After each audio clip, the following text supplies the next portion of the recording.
नमस्कार, मैं हूं आपके साथ शिल्पा तोमर। आप देख रहे हैं चंद्र ग्रहण पर हमारी एक खास पेशकश। आज साल 2021 का पहला चंद्र ग्रहण शुरू हो चुका है। ग्रहण करीब 2:17 पर शुरू हुआ, जो शाम के 7:19 तक चलेगा। ये पूर्ण चंद्र ग्रहण है, जिसमें चंद्रमा लाल रंग का दिखाई देगा, या यूं कहा जाए गहरे नारंगी रंग का, जिसे सुपर ब्लड मून भी कहा जाता है। भारत में चंद्र ग्रहण दिखाई नहीं देगा, क्योंकि यहाँ पर आंशिक चंद्र ग्रहण होगा। ऐसे में भारत पर इस चंद्र ग्रहण का कैसा होगा असर, ग्रहण के दौरान किन किन बातों का रखिए ध्यान, किन राशियों पर पड़ेगा किस तरह का असर, आज जानेंगे। इन तमाम सवालों के जवाब हमारे साथ मौजूद रहेंगे ज्योतिषाचार्य पंडित A.K. दुबे पद्मेश, जो बताएंगे आज हो रहे चंद्र ग्रहण के प्रभावों के बारे में। चलिए करते हैं कार्यक्रम की शुरुआत।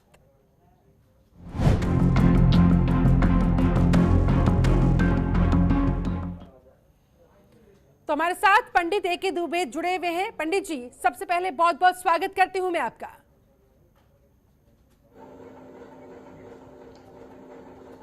पंडित जी, साल 2021 का पहला चंद्र ग्रहण शुरू हो चुका है। किन किन मायनों में ये चंद्र ग्रहण अहम है?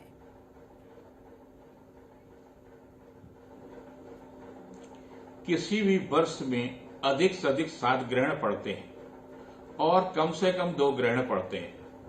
इस 2021 में 4 ग्रहण पड़ेंगे, जिसमें 2 चंद्र ग्रहण और 2 सूर्य ग्रहण होंगे।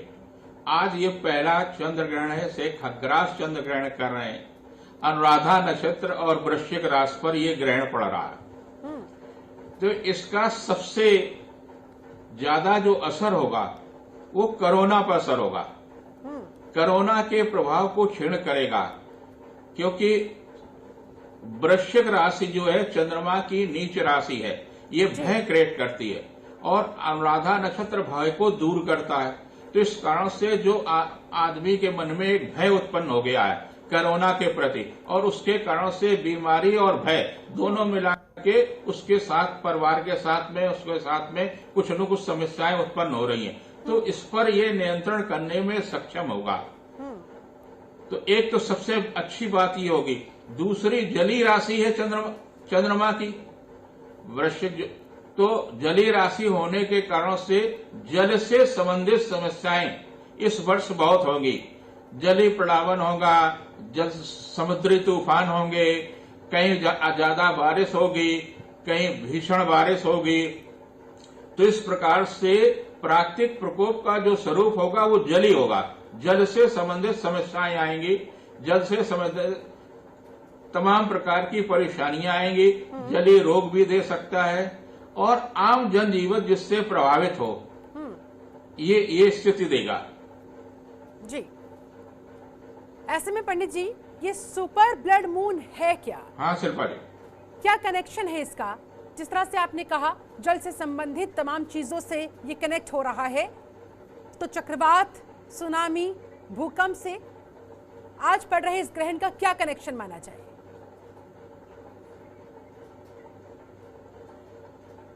वर्ष जिस प्रकार से मंत्रिमंडल राज्य का होता, सरकार का होता, घर का होता, इसी प्रकार से ग्रह नक्षत्रों का भी मंत्रिमंडल है जी। इस वर्ष का राजा मंगल है और इस वर्ष का मंत्री मंगल है, और मंगल की राशि पर ही ग्रहण पड़ रहा है।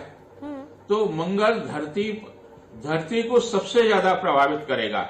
जलीय राशि पर होने के कारण से तो जल से संबंधित तमाम प्रकार की समस्याएं आएंगी, और मंगल जो है धरती का कारक ग्रह है। तो वर्ष का राजा, मंत्री, सभी कुछ मंगल है, और मंगल की राशि पर ही ग्रहण पड़ रहा है वृश्चिक पर, जिस कारण से पृथ्वी के पूर्वी हिस्से को काफी प्रभावित करेगा, काफी प्रकार के नुकसान देगा। ये सीधा सीधा। दूसरा, लाल रंग क्यों है?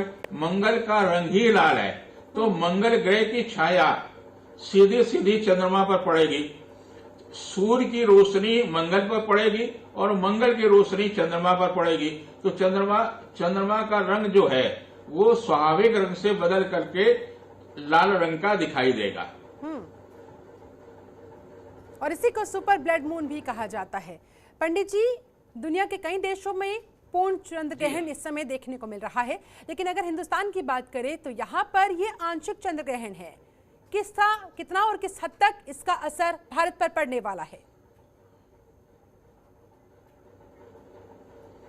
ये शाम को 7:19 पर ग्रहण का मोक्ष होगा। तो जब शाम को 7 तो उस समय तक चंद्रमा का ग्रस्तोदित माने ग्रहण जब ग्रस्त हो रहा होगा यानी मोक्ष हो रहा होगा, उस समय चंद्रमा की हल्की जो दृष्टि होगी वो केवल पूर्वी राज्यों में होगी, बाकी जगह तो स्थिति बनेगी नहीं। तो जब स्थिति बनेगी नहीं तो पूर्वी राज्यों में आंशिक रूप से इसका प्रभाव दिखाई देगा। और दिल्ली है, उत्तर प्रदेश है, महाराष्ट्र है, गुजरात है, गोवा है, हरियाणा है, पंजाब है, कश्मीर है, बिहार है, छत्तीसगढ़ है, राजस्थान है, इनमें इस ग्रहण का दिखाई नहीं देगा। और जब दिखाई नहीं देगा तो उसका धार्मिक दृष्टि से कोई भी महत्व नहीं होता है और न ही सूतक माना जाता है। जी, ऐसे में सुपरमून, ब्लड मून और पूर्ण चंद्र ग्रहण इस बार हो रहा है। किस हद तक आप इसे दुर्लभ मानते हैं? कितना इसका असर पड़ने वाला है? तमाम राशियों पर भी कितना अच्छा कितना बुरा प्रभाव माना चाहिए? निश्चित रूप से जब आप देखिए कि कुमुदनी एक पुष्प होता है और कुमुदनी जब पर चंद्रमा की किरणें नहीं पड़ती हैं तो वो खिलता नहीं है जी। तो रश्मियों का प्रभाव वनस्पतियों पर सबसे ज्यादा पड़ता है। हम बहुत सारी चीजें सूक्ष्म दृष्टि तो हमारे पास सामान्य व्यक्ति के पास होती नहीं जिसके कारण से वो देखे। तो ऐसी स्थिति में होता ये है कि ग्रहण की जो निकलने वाली रश्मियां हैं वो जनजीवन को प्रभावित करती हैं और नक्षत्रों को प्रभाव करती हैं। सूर्य से निकलने वाला प्रकाश हमारे ग्रहों को तो प्रभावित करता है लेकिन नक्षत्रों को प्रभावित नहीं करता। नक्षत्रों का जो प्रभाव है वो उनकी खुद का अपना प्रकाश है। अनुराधा नक्षत्र पर पड़ रहा तो अनुराधा नक्षत्र का स्वयं का प्रभाव है। अनुराधा नक्षत्र पर सूर्य का कोई प्रभाव नहीं पड़ता है। सूर्य का प्रभाव केवल ग्रहों पर पड़ेगा और ग्रहों का रिफ्लेक्शन है तो उसका पूरा प्रभाव पड़ेगा। इस कारण से आंशिक रूप से राशियां प्रभावित होंगी। ऐसे में आज पड़ रहे इस चंद्र ग्रहण के समय तमाम लोगों को किन किन बातों का ध्यान रखना चाहिए पंडित जी? कौन कौन सी ऐसी चीजें हैं जो भूल कर भी नहीं करनी है? जहां देखिए 2-3 चीजें जरूर करें। पहले तो ये आप अपने भगवान को पूर्णिमा है, पूर्णिमा के दिन दान अवश्य करना चाहिए और अन्न का दान अवश्य करें जितनी आपकी सामर्थ्य है। और कोरोना के समय तमाम लोगों के सामने आर्थिक और भूख की समस्या है। सरकार भले ही कर रही हो लेकिन आपको भी चाहिए कि दान करें और अन्न का दान जरूर करें, एक चीज। दूसरे, अपने आराध्य का पूजन करें। आराध्य के पूजन के साथ साथ में आप अपने घर में वातावरण को शुद्ध करने के लिए हवन करें। गायत्री मंत्र का पाठ कर सकते हैं, सत्यनारायण व्रत की कथा सुन सकते हैं, हनुमान जी की पूजा कर सकते हैं, जो भी सामर्थ्य वो कर सकते हो। और मन में भय न उत्पन्न करें, अपने घर में ही रहें, सड़क पर रहने नहीं, क्योंकि दुर्घटनाएं देता है। तो जब आप घर से बाहर नहीं जाएंगे तो दुर्घटनाएं नहीं होंगी। और ऐसे में खास तौर पर जो प्रेग्नेंट लेडीज होती हैं उन्हें खास एहतियात बरतने को कहा जाता है, उनके लिए क्या कहेंगे? चूंकि ग्रहण यहाँ दिखाई नहीं देगा तो उनको भय ग्रस्त होने की आवश्यकता नहीं है। ठीक है। और तो वो अपने घर पे आराम से रहें और ग्रहण न देखें, घर में रहें, अपना हमारा जनतंत्र टीवी देखें। ऐसे में पंडित जी ये बताएं कि ग्रहण का नाम सुनकर काफी हद तक लोग डर जाते हैं, चाहे वो सूर्य ग्रहण की बात कर ले या फिर चंद्र ग्रहण की बात कर ले।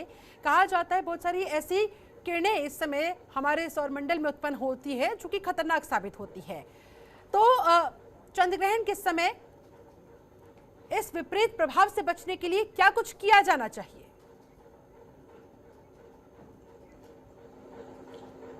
दो चीजों का विशेष रूप से सावधानी रखनी चाहिए। चंद्रमा मन का कारक ग्रह है तो मन को प्रभावित करता है। हाँ। और मन ही आपके पूरे शरीर को संचालित करता है। हाँ। अगर आपके मन में अच्छे विचार आते हैं तो आपके अंदर आत्मबल होता है। आज मेडिकल साइंस भी कह रही है कि अगर आत्मबल नहीं है, नर्वसनेस है, हाँ। तो आप पर कोरोना बीमारी का प्रभाव ज्यादा आएगा। डिप्रेशन आ रहा है, लोग और अधिक बीमार हो रहे हैं, कोरोना का टीका नहीं लगवा रहे हैं, घबरा करके नदियों में कूद रहे हैं, बहुत सारे आपके चैनलों देखने को मिल रहा है। तो ऐसी स्थिति को भय से मुक्त करने में चंद्रमा एक ग्रहण बहुत कारगर होगा। आपको अपने ग्रहण के समय हनुमान चालीसा पढ़ें, 1 बार, 2 बार, 3 बार, 4 बार आप उनको पढ़ेंगे और उससे कहें बल बुद्धिया देव मोह हरव कलेश बेकार। आप बल, बुद्धि और विद्या अगर तीनों चीजें रहेंगे तो मन का जो कमजोर है, आपके अंदर एकाग्रता नहीं है, आप भयग्रस्त हैं, आपके अंदर डिप्रेशन है, तो ये तमाम सारी चीजों से दूर करने में सहायक होगा। जी पंडित जी, ऐसे में अब अगर बात करें खास तौर पर राशियों की, तो 12 राशियां हैं। तमाम राशियों के लिए आज का ये चंद्र ग्रहण किस तरह का फल लाने वाला है, किस तरह का प्रभाव उन पर, उनकी राशियों पर आने वाले दिनों पर पड़ने वाला है, ये बताएं। किन राशियों के लिए अच्छा रहेगा, किन राशियों पर बुरा असर? सबसे पहले मैं एक लाइन में मैं बताई दे रहा हूं। हाँ। मेष राशि के लिए बहुत अच्छा नहीं है, उनको ग्रहण नहीं देखना चाहिए, उनको धन की हानि हो सकती है। जिनकी वृष राशि है उनको मन पढ़ना चाहिए और अच्छे कार्यक्रम देखना चाहिए, अच्छे लोगों के संपर्क में रहना चाहिए ताकि मन उनका मजबूत बने। जिनकी मिथुन राशि है उनके लिए ठीक होगा। मिथुन राशि के लिए आंशिक रूप से कुछ पारिवारिक समस्या तो आएगी लेकिन ठीक रहेगा। जिनकी कर्क राशि है, जली राशि है, तो भय देगा, मन में अशांति देगा, उनको भी शांति से रहना चाहिए। जिनकी सिंह राशि है उनको जी उनके लिए ठीक है, आर्थिक रूप से भी ठीक रहेगा, तमाम प्रकार की चली आ रही समस्याएं ठीक रहेंगी। जिनकी कन्या राशि है उनको दाम्पत्य जीवन में ठीक रहेगा, मन जो अशांत है मन को ठीक रहेगा। तुला राशि के लोगों को व्यय नहीं करना चाहिए, घर से बाहर नहीं जाना चाहिए। और वृश्चिक राशि पर ही ग्रहण पड़ रहा है तो उनको विशेष रूप से सचेत रहने की आवश्यकता है। आपकी मानसिक अशांति, आप डिप्रेशन से भी गुजर सकते। जिनकी धनु राशि है उन पर दबाव बनेगा, अगर वो सत्ता में है, जहां कहीं भी है, उन पर दबाव का प्रेशर रहेगा, सैलरी देने का दबाव होगा, तमाम प्रकार की पारिवारिक दायित्व की जिम्मेदारी रहेगी। जिनकी मकर राशि है उनके लिए अच्छा है, उनको यद्यप उन पर शनि के 7.5 ही चल रही है, लेकिन ये ग्रहण उनके लिए काफी अच्छा होगा, आर्थिक रूप से भी अच्छा होगा, धन में भी वृद्धि होगी। और जनतंत्र की भी मकर राशि है तो जनतंत्र के लिए भी अच्छा होगा। कुंभ राशि वाले लोगों के लिए भी अच्छा है, उन पर भी शनि के 7.5 ही चल रही है जी। और ये ग्रहण उनके लिए विशेष लाभदायी होगा, निजी सुख में वृद्धि कराएगा। जिनकी मीन राशि है उनको भी आर्थिक रूप से लाभ देगा। इस प्रकार से 4 राशियों के लिए अच्छा है, 4 राशियों के लिए कष्टदायी है, 4 राशियों के लिए सामान्य है। ठीक है पंडित जी, चंद्रमा का सीधा सीधा कनेक्शन मन के साथ माना जाता है। ऐसे में कहा जा रहा है कि आज का ये चंद्र ग्रहण काफी हद तक मन को भी विचलित करने वाला है। क्या कहेंगे इस पर आप? क्योंकि आसपास इस समय मौजूदा परिस्थितियां जो देश में बनी हुई है कोरोना संकट काल की वजह से, आप उससे वाकिफ ही हैं। लोग ऑलरेडी काफी परेशान हैं। ऐसे में इस चंद्र ग्रहण के बाद अगर उनका मन और विचलित होता है तो ज्यादा समस्याएं उनके सामने खड़ी हो जाएगी।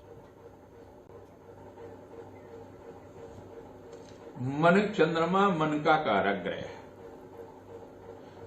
तो आप हाथ में चावल ले लीजिए, अक्षत जिसे कहते हैं, बिना टूटा हुआ चावल, उस पर पुष्प रख लीजिए और एक स्थान पर दीपक जला करके वहां छोड़ दीजिए जल के साथ, और बहुत देर तक एकाग्र होकर के प्रार्थना करिए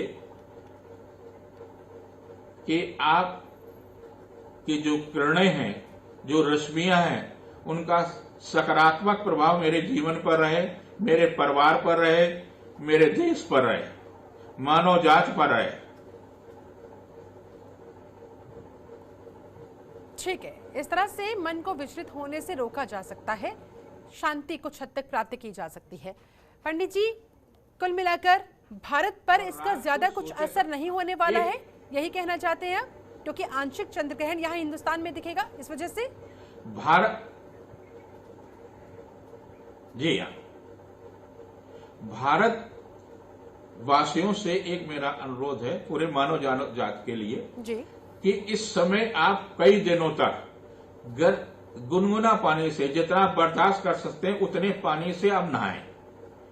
आपको हाथ पैर धोने तो उतने पानी से नहाएं धोएं। कई लोग ग्रहण के बाद में नहाएंगे तो उनको गर्म पानी से नहाना चाहिए।